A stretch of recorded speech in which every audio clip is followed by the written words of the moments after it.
सार्वभौमिक, जैसे कि अगर हम बात करें गंगा स्नान की कहानी की बात करें कि गंगा स्नान का पर्व क्यों मनाया जाता है, या जैसे दीपावली की बात करें तो दीपावली का पर्व क्यों मनाया जाता है, तो ये कि कहानी, वैसे कहना नहीं चाहिए कहानी है, लेकिन अगर इसे हम कहानी के तरह लें कि राम जी को वनवास हुआ था और वो सब जो भी कहानियां हुई थी उसमें पूरी रामायण को अगर हम एक स्टोरी मान करके लें तो ये कहानी एक यूनिवर्सल कहानी नहीं कही जा सकती। ये किसकी पृष्ठभूमि की कहानी है?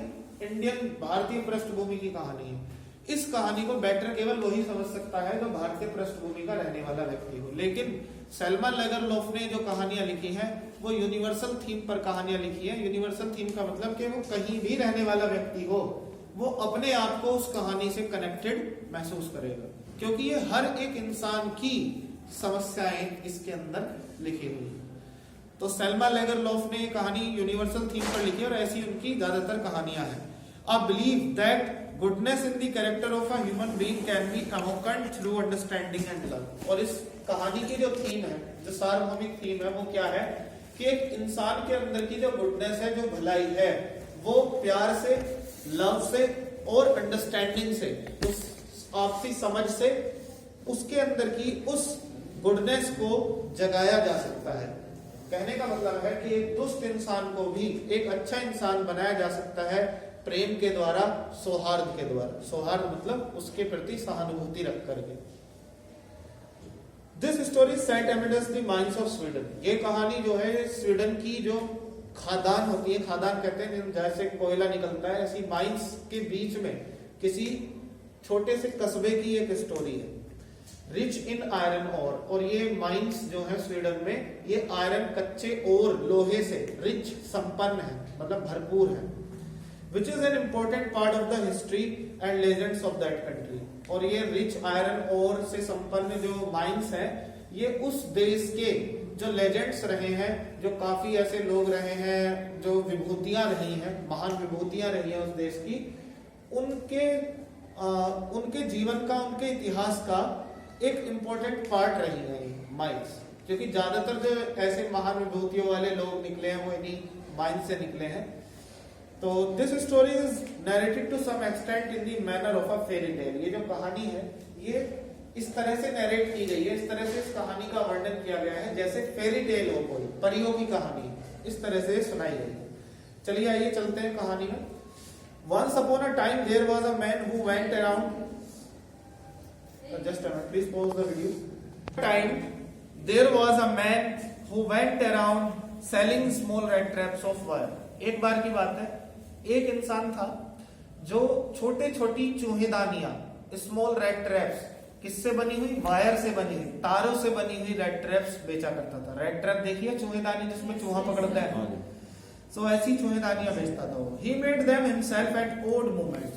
वो इन चूहेदानियों को himself खुद बनाता था। कब बनाता था?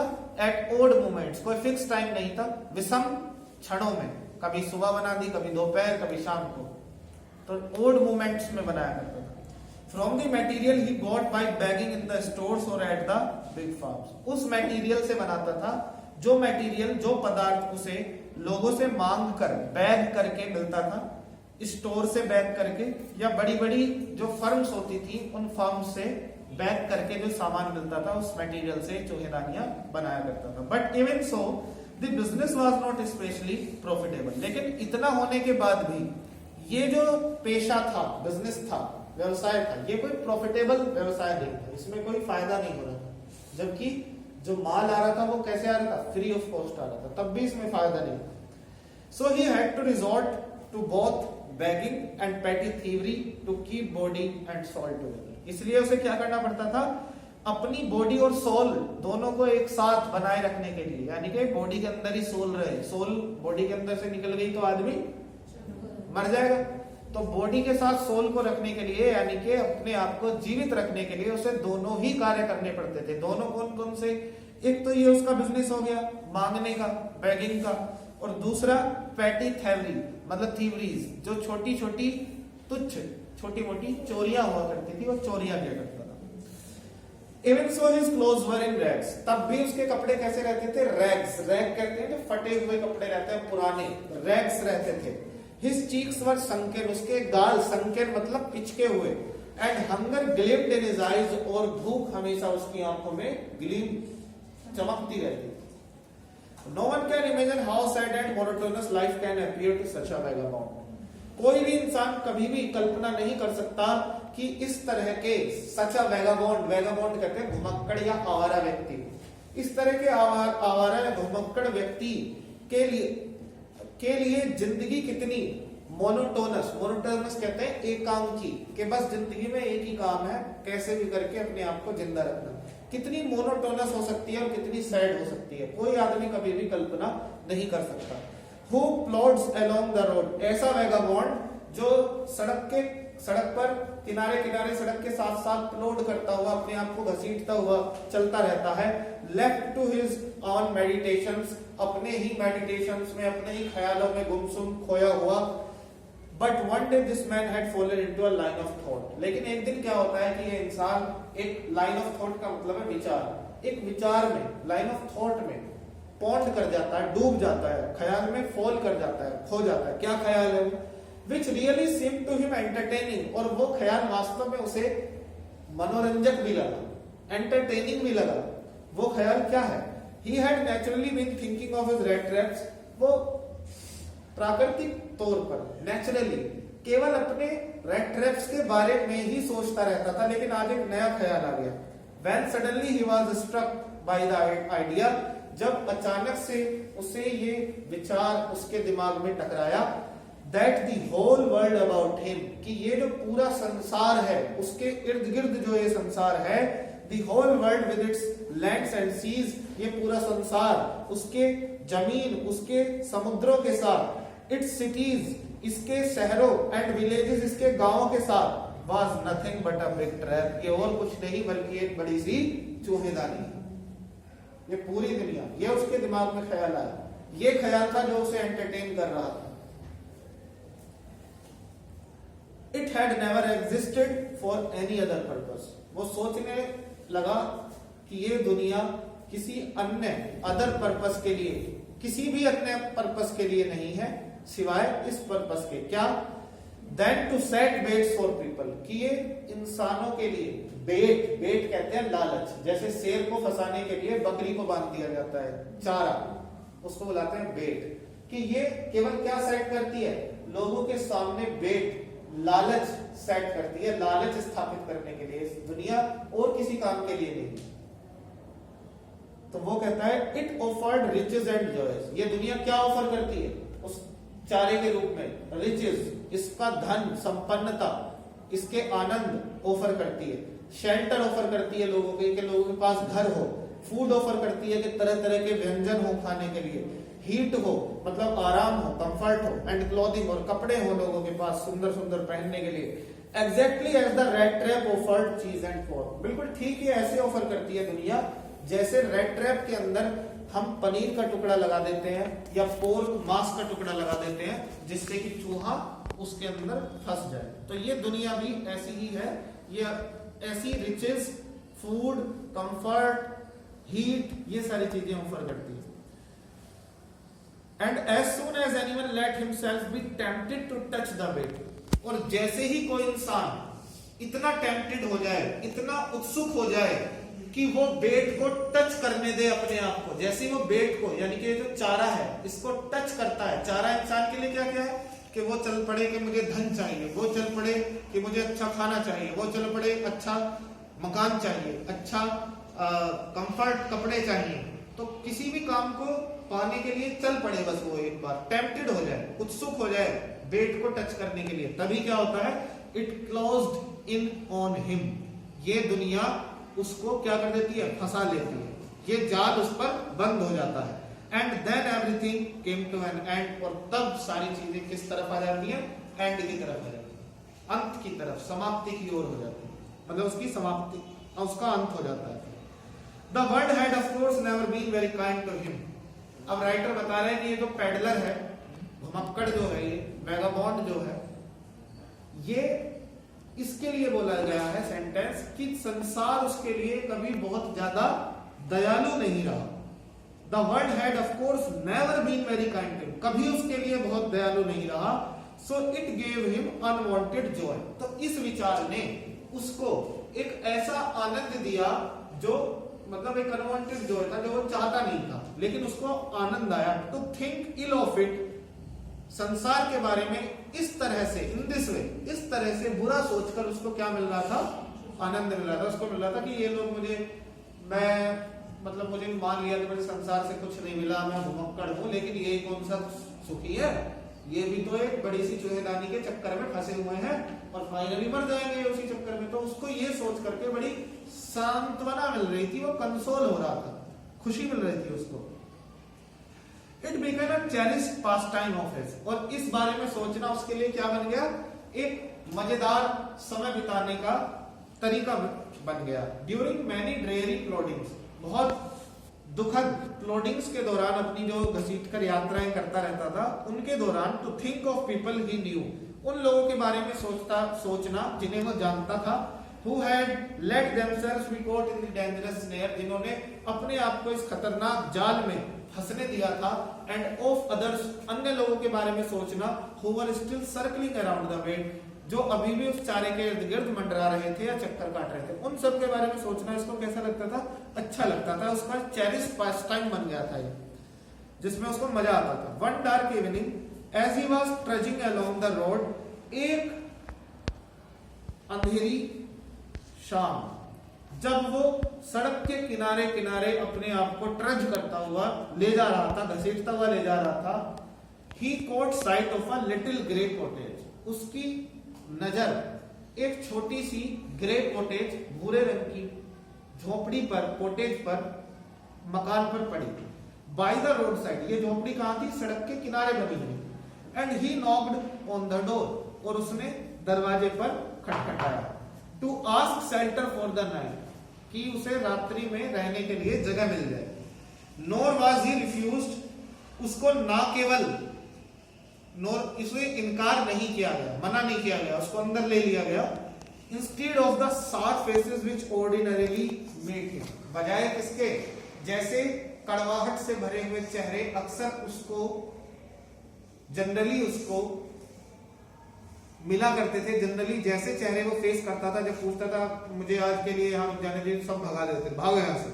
तो जैसे सात फेसेस उसको मिला करते थे, बजाय उसके उसको उसका स्वागत किया गया।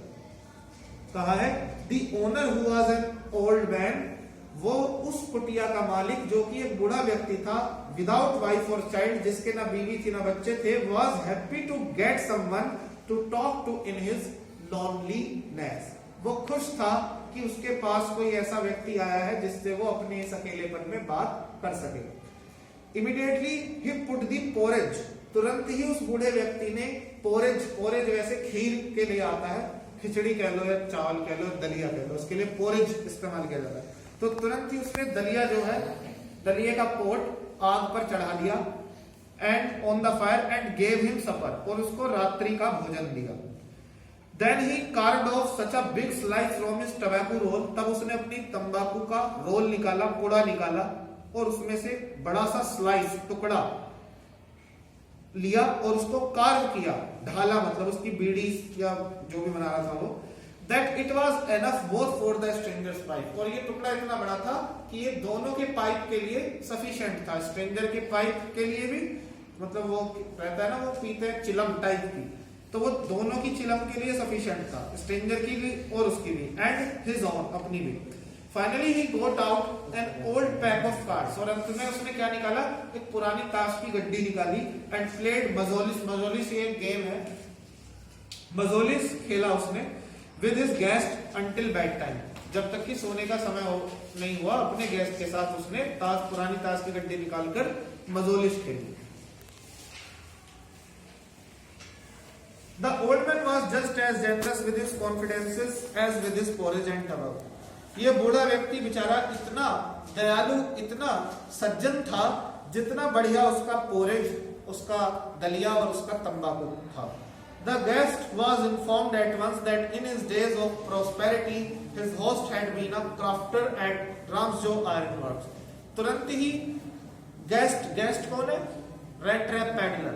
रेड ट्रैप पैडलर को तुरंत ही ये इन्फॉर्म कर दिया गया कि उसका जो होस्ट है, मेजबान कौन है? वो बूढ़ा व्यक्ति, कि वो बूढ़ा व्यक्ति राम्सजो आयरन वर्क, एक कारखाना है, उस कारखाने के अंदर खेत हुआ करते होंगे, अंदर खुली जमीन हुआ करती होगी, तो राम्सजो आयरन वर्क्स में वो क्रॉफ्टर हुआ करता था, किसान हुआ करता था, खेती किया करता था। And had worked on the land, जमीन पर काम किया करता था। Now that he was no longer able to do day labour, अब जबकि वह दिन के समय परिश्रम करने के और अधिक योग्य नहीं रहा, it was his cow which supported him, तब से उसकी गाय उसको सपोर्ट करती है, फाइनेंशियली सपोर्ट करती है। यस दैट बूजी वॉज एक्स्ट्रा ऑर्डिनरी, हाँ वो दुधारू गाय जो थी वो बड़ी असामान्य एक्स्ट्रा ऑर्डिनरी थी। She could give milk for the creamery every day, वो प्रतिदिन मक्खन निकालने के लिए दूध देती थी। And last month he had received all of 30 kronor in payment, और पिछले माह बूढ़े व्यक्ति ने अपने गेस्ट को बताया कि पिछले माह ही उसने कुल मिलाकर 30 क्रोनोर का पेमेंट प्राप्त किया है। 30 रुपए उसने दूध बेचकर या मक्खन बेचकर कमाए हैं। The stranger must have seemed incredulous for the old man got up and went to the window. अब ये स्ट्रेंजर जो था ये कैसा लगा? इनक्रेडुलस लगा, मतलब संदेह से भरा हुआ, जिसे डाउट हो रहा हो, अच्छा 30 करोड़ कोई कमा सकता है दूध बेचकर। फॉर द ओल्ड मैन, अब इसके लिए, क्योंकि बूढ़ा व्यक्ति उठा and went to the window, खिड़की के पास गया, took down a leather pouch, उसने एक लेदर का चमड़े का थैला उतारा, विच हंग ऑन अ नेल, जो कील पर टंगा हुआ था, in the very window frame, उस ही विंडो के फ्रेम पर, चौखट पर कील गड़ी हुई थी जिस पर एक लेदर पाउच टंगा हुआ था, वो उसने उतारा। And picked out 3 wrinkled 10 kronor bills, और उसने 3 मुड़े हुए, रिंकल्ड कहते हैं जिसमें रिंकल्स, झुर्रियां पड़ गई, मुड़े हुए 10 क्रोनोर के बिल कहते हैं नोट को, 10 क्रोनोर के 3 नोट निकाले। These he held up before the eyes of his guest, और ये उसने अपने गेस्ट की आई के सामने, यानी कि रेड ट्रैप पैडलर क्या काम करता था? 2 काम करता था, क्या? Bagging and pedi thievery. उस चोर के सामने निकाल के दर दिया कि देखो 30 क्रोनोर, तुम्हें शक हो रहा है ना, देखो ये। So before the eyes of his guest, nodding knowingly, मतलब जानबूझकर सिर हिलाते हुए, and then stuffed them back into the pouch, और तब वापस उसने वो थैले में स्टफ कर दिए, ठूस दिए।